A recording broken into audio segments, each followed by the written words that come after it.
Well, I don't do a lot with it. I don't do a lot with assessments, so I'm not sure I can really, it's mostly,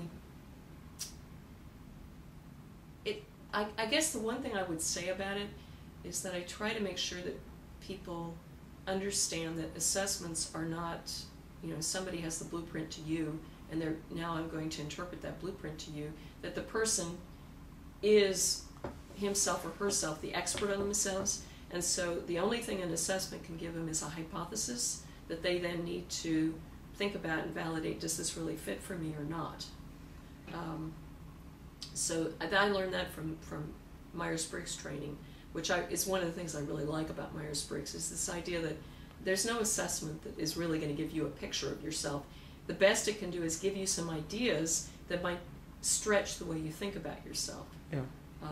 The other, for some reason, one of the things that pops into my mind is I was working through, I had somebody a number of years ago do the VIA, and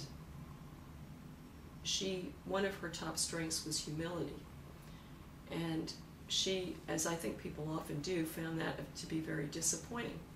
So part of what we did was to explore, well, how might this show up in your life? And she came up with a story, and she learned how to think of it as, well, I don't have to be the center of the stage. I would actually rather, in my professional life, and this turned out, was very much the case, I would rather be somebody who makes things happen where other people have the spotlight on them, and I have all kinds of things that I'm contributing, but I'm not the one with the spotlight on me.